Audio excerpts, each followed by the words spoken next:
Amém, amém. Boa noite, igreja. Paz? Amém, paz. Tudo bem com vocês? Amém. Glórias a Deus.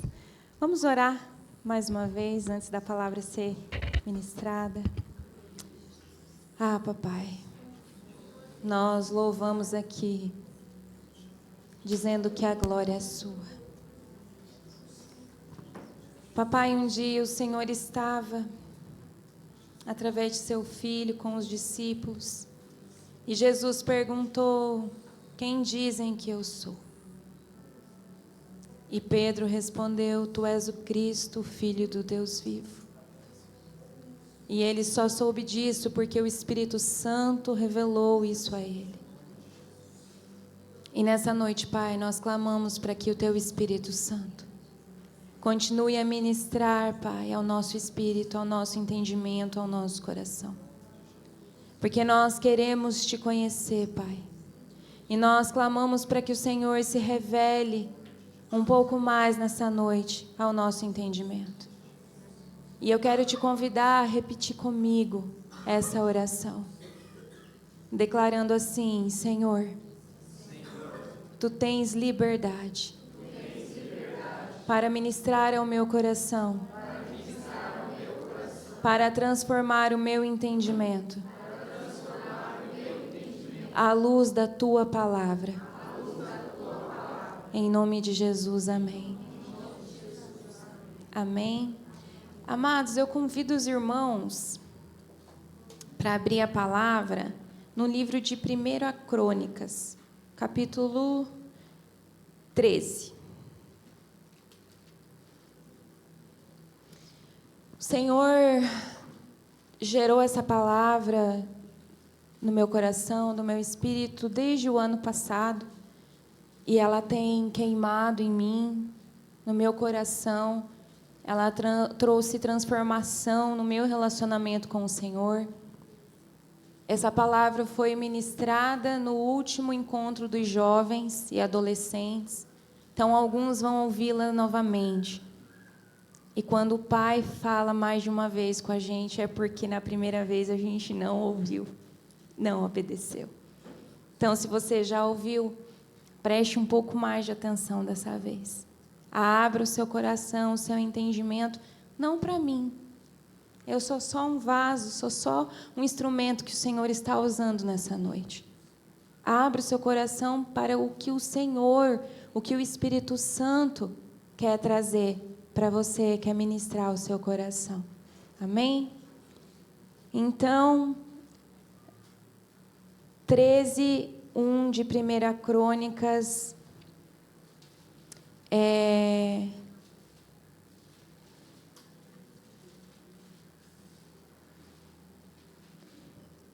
o 5, 13:5. Davi procura trazer a arca. Davi reuniu todo Israel, desde Sior, no Egito, até a entrada de Ramate, para trazer a arca de Deus de Quiriate Jearim. Vamos pular para o 7. Puseram a arca de Deus numa carroça nova e a levaram da casa de Abinadab. Uzá e Aiô conduziam aquela carroça. 8. Davi e todo Israel se alegravam diante de Deus com todas as suas forças, com cânticos, com harpas, liras, tamborins, símbolos e trombetas. Vamos ler agora o 10. Não, pode ser o 9, continuação. Quando chegaram à eira de Quidom, Uzá estendeu a mão para segurar a arca, porque os bois tropeçaram. Então a ira do Senhor se acendeu contra Uzá e o feriu, por ter estendido a mão para segurar a arca. E ele morreu ali, diante de Deus. 11. Davi ficou irado, porque o Senhor havia irrompido contra Uzá, e chamou aquele lugar de Pérez Uzá até o dia de hoje. Naquele dia, Davi teve medo de Deus e disse: como eu poderei trazer a arca de Deus para junto de mim? 13. Por isso Davi não trouxe a arca para junto de si, para a cidade de Davi, mas fez com que fosse levada para a casa de Obed-edom, o geteu. Assim, a arca de Deus ficou com a família de Obed-edom durante 3 meses, e o Senhor abençoou a casa de Obed-edom e tudo que ele tinha. Até aqui, amém? Podem se sentar. Amados, nós estamos vivendo um tempo, muito obrigada, Ju, aonde nunca se foi propagado tanto o evangelho, aonde existe tanta fonte de informação para a gente aprender, para a gente buscar, e infelizmente está sendo propagado também uma ideia de que Deus é amor e somente isso. Que Ele é só amor. Esqueceu-se, ou propositalmente não se é ensinado que o Senhor é um Senhor de justiça, que Ele é um justo juiz, que Ele é o Senhor dos senhores. E muitas vezes está sendo ensinado que se pode servir o Senhor da maneira que se quer, da forma que se quer. Só que isso não é verdade.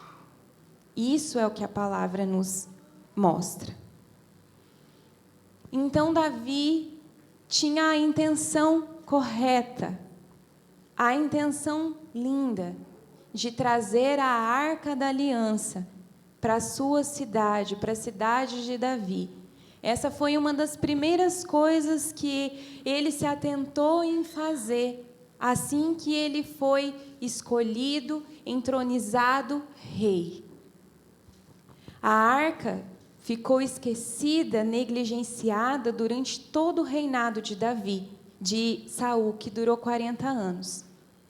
20 anos ela ficou na casa de Abinadab. E Abinadab também não deu o devido valor para ela. Ficou lá.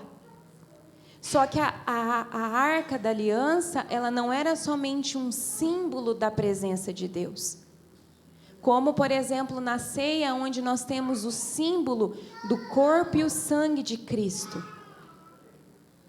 A arca, ela representava a própria presença de Deus. Ele estava lá. Ele estava lá. E essa presença foi negligenciada. Foi deixada de lado. E o homem tem feito isso desde o Éden. Deus estava no Éden. Estava no jardim que Ele colocou no Éden. E todos os dias, ao entardecer, Ele vinha caminhar com Adão e Eva no Éden. Jesus estava no Éden. A palavra diz que no centro do jardim foram plantadas quantas árvores? 2. A árvore da vida e a árvore do conhecimento do bem e do mal. E Deus disse: vocês não podem comer da árvore do conhecimento do bem e do mal. Mas Ele não disse nada que eles não poderiam se aproximar da árvore da vida que representava Jesus. E essa presença foi negligenciada desde o Éden. E esse Deus de amor que realmente nos ama enviou Jesus para que morresse na cruz, para que houvesse um caminho de volta para Ele. E essa presença ainda hoje muitas vezes é negligenciada. Davi, na sua maior das boas intenções, falou: vamos buscar a arca. Ele reuniu cerca ali, pelo que eu estava estudando, 30 mil pessoas. Vamos buscar a arca. Ele reuniu Israel, fez a maior festa, chamou o pessoal, vamos louvar, vamos cantar, vamos pegar a arca, vamos fazer uma carroça nova. Sabe quando você tem aquela roupa nova para uma ocasião especial, importante? Quando compra o carro novo, a louça nova, o novo. E a gente quer usar para honrar, né? Alguém importante, para ir num lugar importante. Então, ele separou o melhor para Deus. Uma carroça nova, com bois perfeitos, e foram levando. Só que chegou um momento da estrada, que os bois trupicou, a arca ia cair no chão, e Uzá estendeu a mão. Na maior das boas intenções. Vou estender a mão, eu não posso deixar a arca de Deus, a presença dele cair no chão. E ali ele foi morto. Cheio de boa intenção. E isso acendeu ira no coração de Davi. Ele ficou irado. Quantas vezes nós nos ferimos, nos frustramos, quando, cheio de boas intenções, fomos fazer algo e não saiu como a gente esperava? Alguém aí? Só eu? Será? Não, né? Só eu e a Indy? Não, né? Cheio de boa intenção. E aí vem a frustração. Ele fica triste com Deus, ele fica irado, ele fica magoado, e a palavra diz que ele teve medo de Deus. Às vezes isso acontece também na nossa caminhada cristã. Você está se esforçando, você está renunciando, você está orando, você está vindo nos cultos, nas vigílias, você está tentando evangelizar as pessoas, falar do amor de Cristo, do que Ele fez na sua vida. E o que você recebe em troca é algo que fere, que machuca o seu coração. Então a gente se frustra, se fecha, e falar, eu não vou fazer mais nada, então. Se afasta de Deus. Davi pegou a arca e levou, então, para a casa de outra pessoa, para a casa de Obed-Edom, um geteu. Essa não é uma informação qualquer. Muitas vezes a gente lê uma palavrinha na Bíblia e a gente não se atenta. Aquele homem era um descendente de filisteu. Talvez teria se convertido ao cristianismo, não se sabe, mas estava ali, e a arca ficou 3 meses na casa dele. Ele honrou a presença de Deus. E a palavra diz que a casa dele foi abençoada e tudo que havia lá.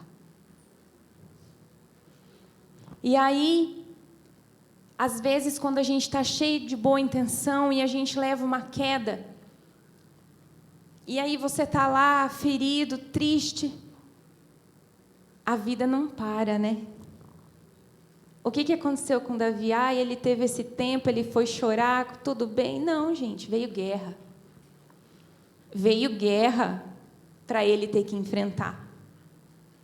E naquele momento ele estava com medo, ele estava estremecido, ele estava frustrado.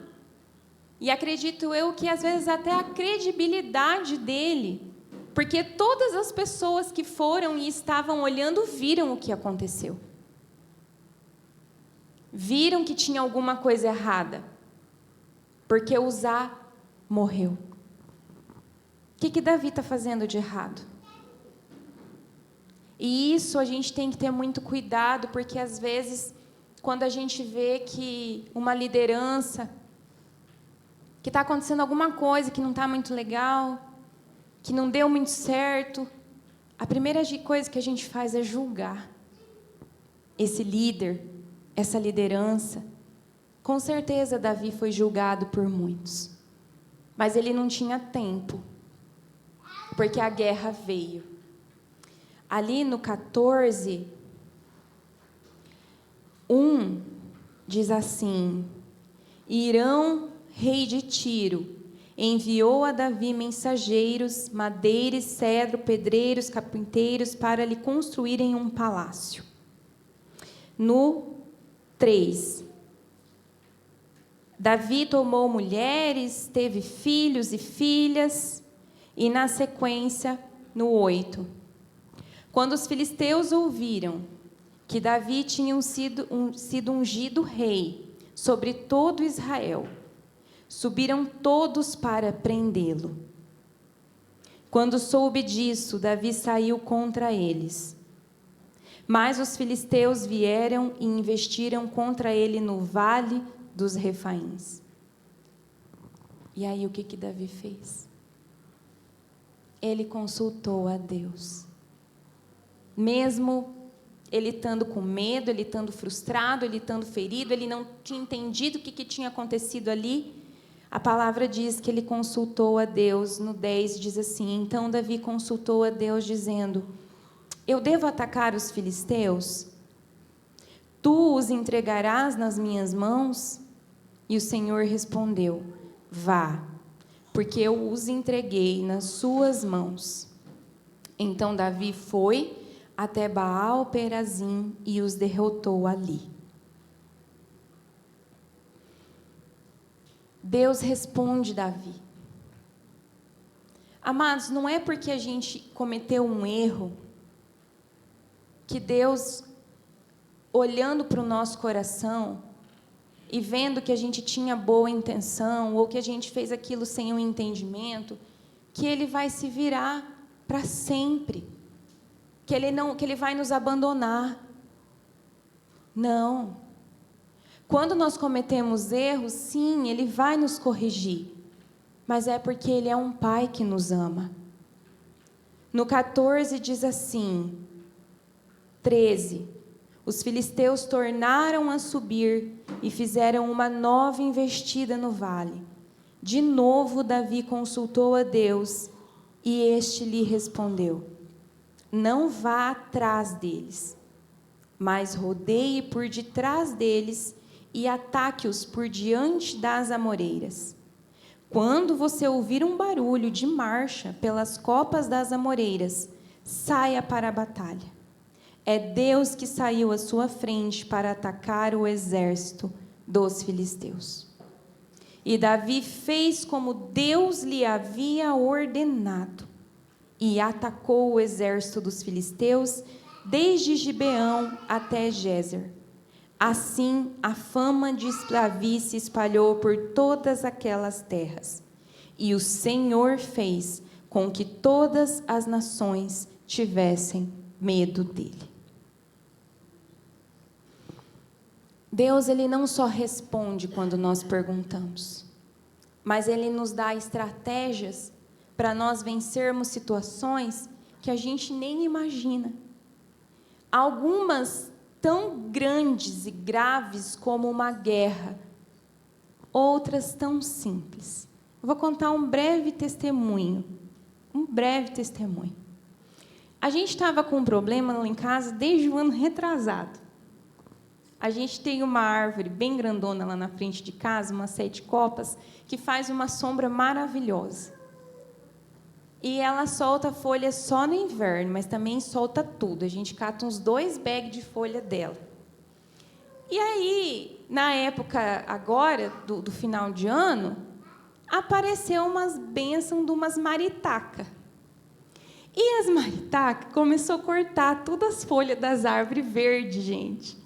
E todo dia a gente estava catando um saco de folha de árvore verde, não era nem para cair. A gente fez de um tudo. A gente colocou CD na árvore, a gente colocou pano, tecido, o povo passava e olhava e falava: o que é esse povo? Eu falei: vou achar que é macumba. Estava cheio de coisa e nada resolvia. Aí, esse ano, no dia do culto da virada, eu falei, tinha comprado até uns estilingue, né, Tur? Cadê o Tur? Nós pegamos uns estilingue para dar umas pedradas nas maritacas para ver se elas saíam de lá. Aí, no culto da virada desse ano, estava ajoelhada ali, eu falei: Senhor... E eu estava, assim, exausta das demandas, dos compromissos, do serviço. E eu não estava tirando tempo de qualidade com o Senhor. E eu ali ajoelhada, eu falei: Senhor, se Tu ainda me ouves, se Tu ainda ouve a minha oração, eu vou pedir uma coisa tão boba, tão simples, mas é uma coisa que só o Senhor pode resolver. Faça com que aquelas maritacas não venham mais cortar a nossa árvore, porque elas são Suas criaturas, e eu não quero fazer mal a elas. E não tem o que a gente possa fazer. É uma coisa tão pequena, mas é uma coisa que só o Senhor pode trazer solução. No outro dia de manhã eu acordei. As maritacas estavam na árvore, mas nenhuma folha foi cortada desde aquele dia. E eu me envergonhei, eu falei: não, eu não vou dar esse testemunho, porque é uma coisa tão boba. E o Senhor me constrangeu. Você orou, você pediu, e eu te respondi.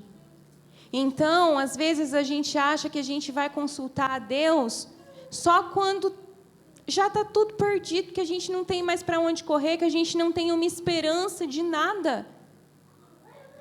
E Ele quer agir na nossa vida, nas grandes e nas pequenas coisas.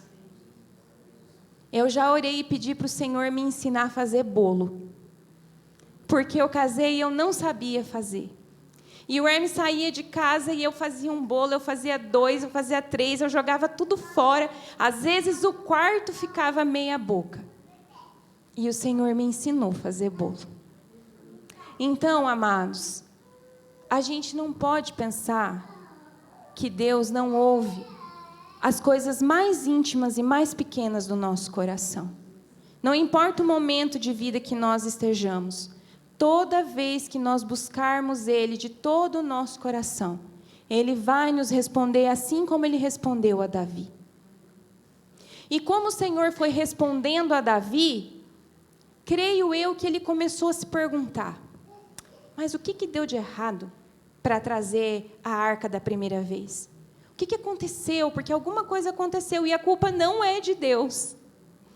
Muitas vezes a gente faz as coisas do nosso jeito, com a força do nosso braço, movidos pela emoção, e dá errado, e a gente culpa a Deus. Mas Deus, por que isso está acontecendo comigo?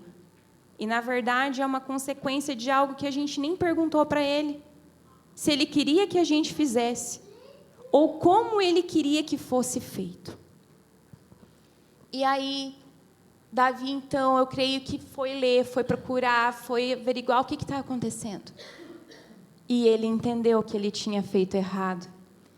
Vamos ler o 15, do 1 em diante.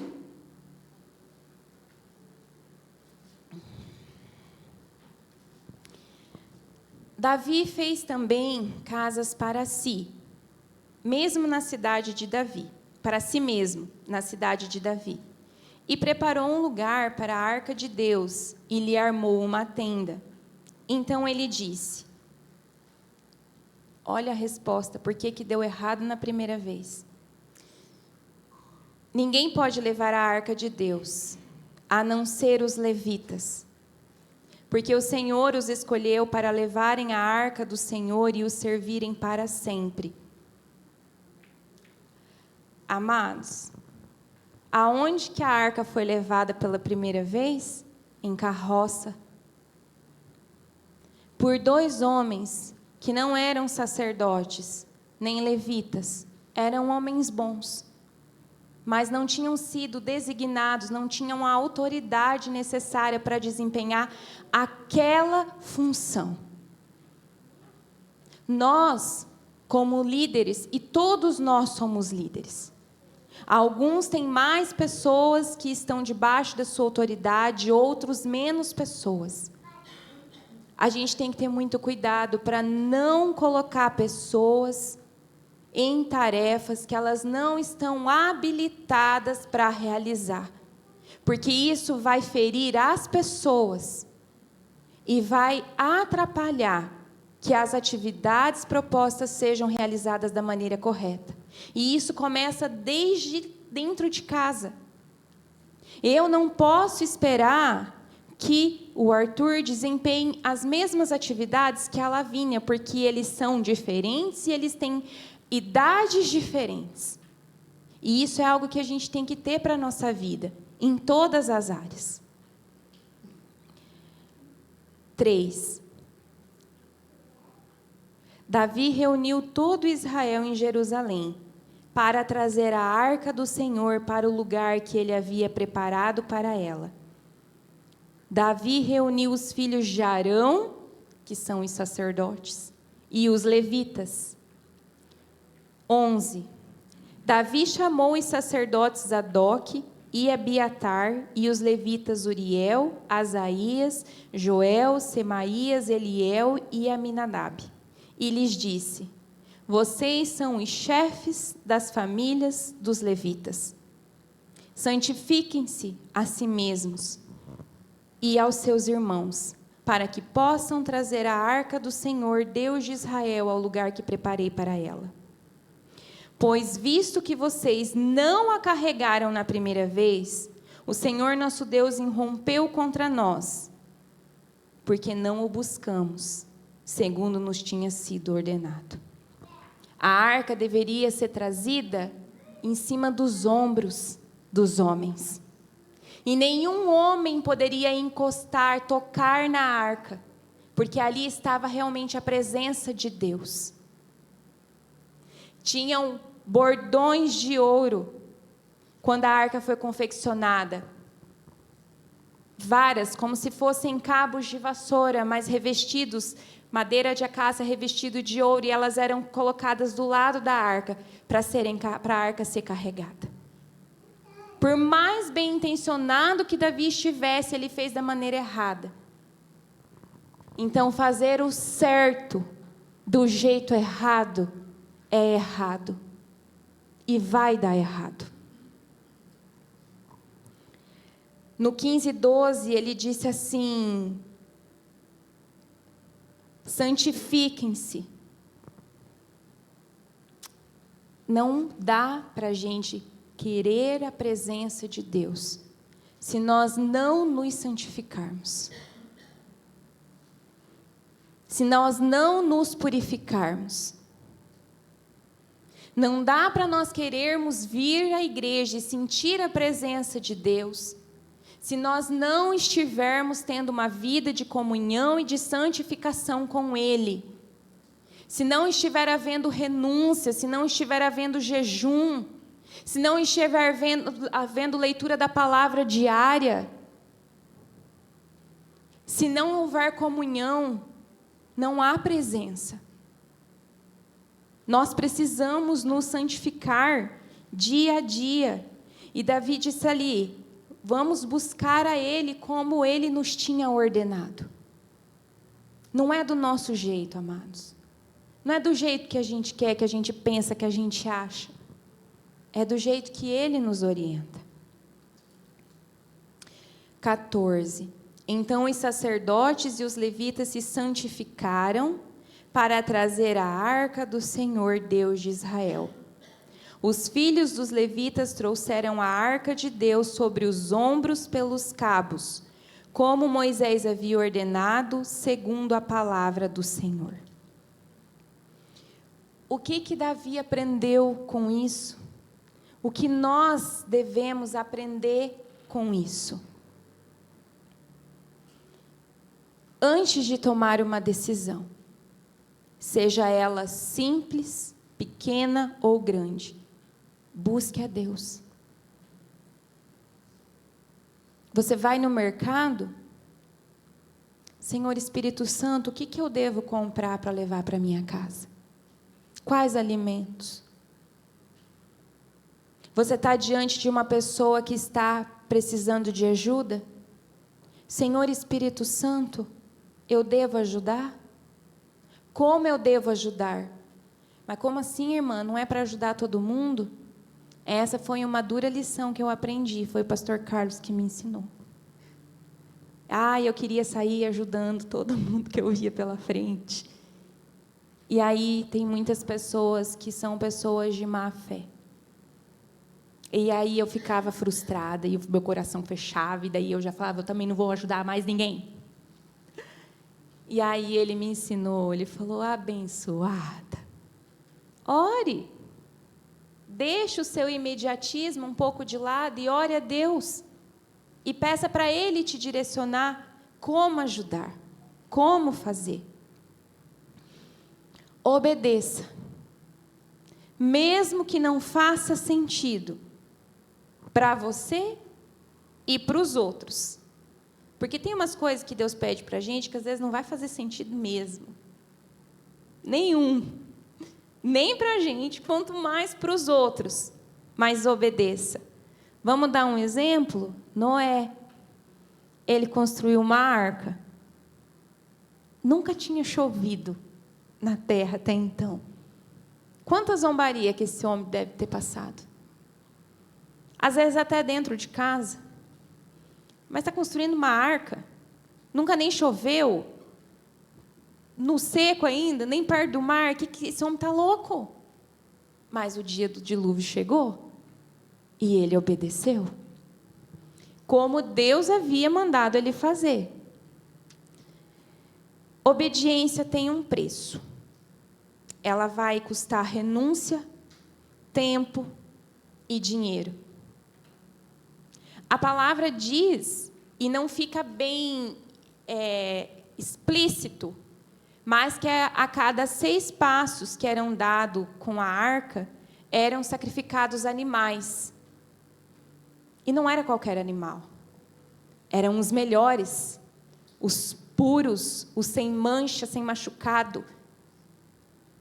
Custa obedecer, mas vale a pena. Prepare-se para a retaliação e para a zombaria, às vezes até da própria casa. A palavra diz, na sequência, no 15:29, quando a Arca da Aliança do Senhor estava entrando na cidade de Davi, Mical, filha de Saul, olhou pela janela. E ao ver o rei Davi dançando e se alegrando, ela o desprezou em seu coração. E ela falou ainda para ele, como é que um rei, uma pessoa na sua posição, está fazendo uma coisa dessa? Às vezes, você, para obedecer, as pessoas vão falar, como é que você está fazendo uma coisa dessa? Permaneça em obediência. O Senhor honra a quem honra. Nós cantamos ali que o Senhor é bom em todo tempo, e Ele é. E nós cantamos, a sua bondade nos seguirá, Senhor. Sabe quando a bondade do Senhor vai nos seguir? Quando a gente estiver com o nosso coração adornado em adoração a Ele. Porque antes de qualquer coisa, Ele honra o nome dEle. Então não adianta a gente querer levar uma vida toda torta, ter uma adoração toda esfarrapada, e a gente querer que o Senhor nos honre, que a bondade dEle nos alcance, e que Ele nos livre de todo mal e nos guarde e nos abençoe. Que a gente tenha e busque ter um coração ensinável. Essa era uma grande qualidade de Davi. Toda vez que ele errava, e ele errou muito, e o Senhor enviava pessoas, profetas, e o mesmo Senhor o confrontava, ele tinha um coração ensinável, para aprender com os seus erros, para admitir que estava errado, para tentar redimir as coisas erradas que ele tinha feito. Muitas vezes, amados, nós somos extremamente orgulhosos. Porque quando ouvimos uma pessoa vir nos falar, ou ouvimos até uma palavra, o nosso coração se fecha. Não, eu não faço isso. Não, eu sou correto.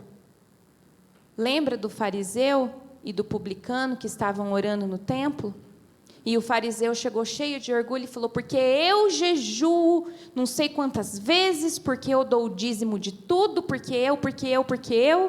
E o publicano, que era considerado um pecador por todos, chegou e falou assim: ai de mim, que sou um pecador, me perdoa. E houve salvação para aquele homem naquele dia. A palavra fala que a soberba, que o orgulho precedem a queda. Saul foi orgulhoso e obstinado. A palavra obstinado quer dizer que era do jeito dele e acabou. Ele não ouvia ninguém porque ele tinha razão, porque ele era o certo, porque ele era o bambambam. E a presença do Senhor foi retirada dele. A arca foi feita com 1,10 m de comprimento, 63 centímetros de altura e 63 centímetros de largura. Feita com madeira de acácia, revestida de ouro. Mais ou menos 300 quilos. Obed-edom ficava aproximadamente a 25 quilômetros de Jerusalém. Quem conhece lá a nossa terrinha JS? Daqui a JS, ali pelo central, dá uns 30 quilômetros. Davi levou todo esse povo. Eles foram, andaram 25 quilômetros, a pé. Vamos a pé para JS, gente? Bora? A pé. Chegaram lá, pegaram a arca, junto com os animais que eles iam sacrificar. Vamos fazer uma peregrinação? Vamos vir de JS para cá, a pé, carregando 300 quilos? Sacrificando os animais? E, amados,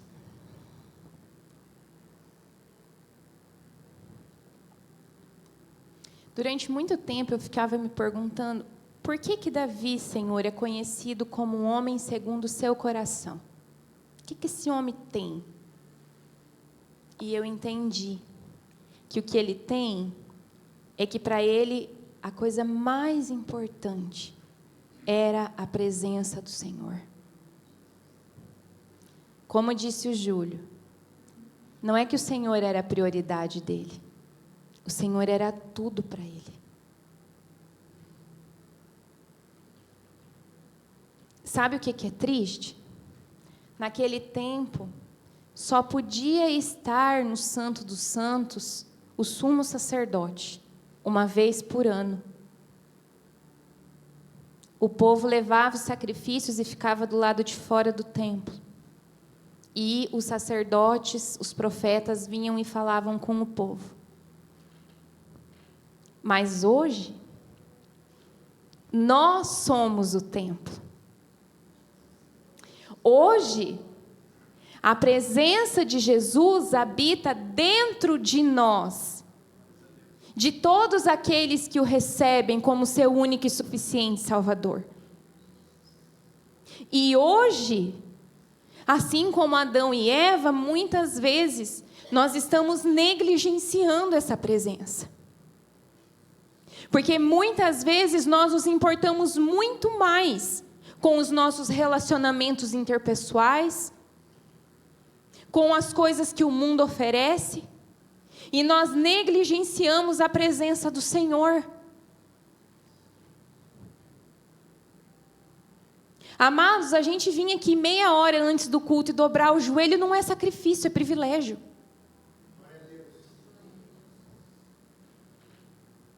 E muitas vezes a gente está aqui dentro da igreja e tem gente orando e tem gente apática. É a presença de Deus.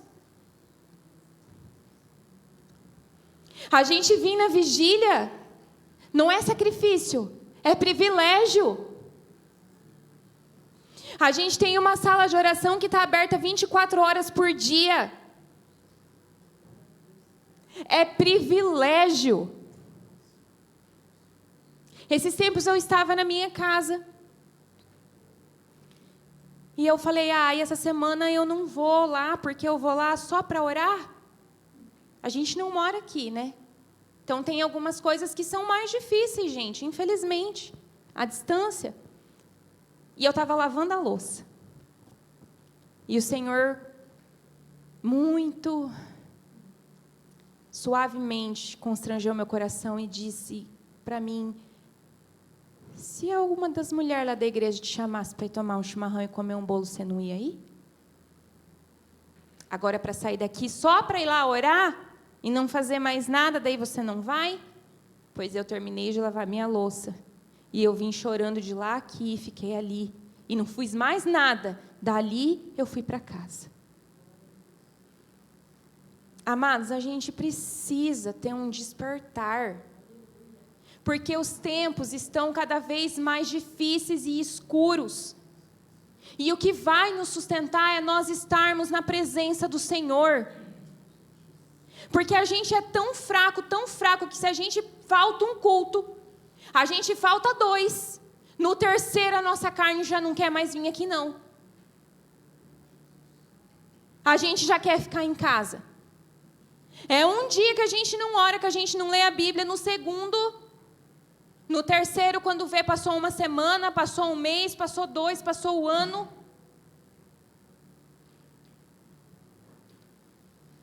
Ele está aqui. E Ele quer ter um relacionamento pessoal conosco. Porque não tem como a gente querer ir morar na eternidade com Ele, se a gente não tem relacionamento aqui com Ele.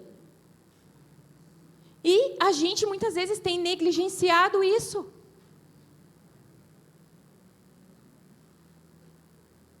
Quando nós temos as atividades na igreja, nós temos que nos alegrar. Porque nós ainda vivemos em um país, como vocês comentaram antes, que nós podemos ter essa liberdade de vir. Nós temos saúde para vir. Quantas pessoas estão em leitos de hospitais? Querendo estar aqui, não podem. Até quando a misericórdia do Senhor vai se renovar todas as manhãs? A gente não sabe. Porque vai chegar o tempo onde o Espírito dele vai ser retirado da terra. Porque pode ser que a gente não sabe se amanhã a gente vai estar aqui, a gente não sabe se o próximo domingo a gente vai estar aqui. Ninguém de nós sabe. E o que a gente está fazendo com isso, amados?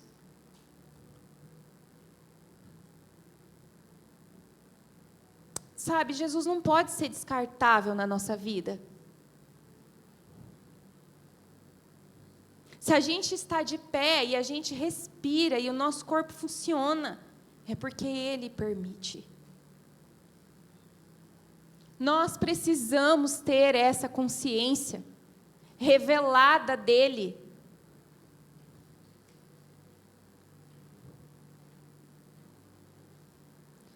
E eu quero convidar os irmãos para nós ficarmos de pé.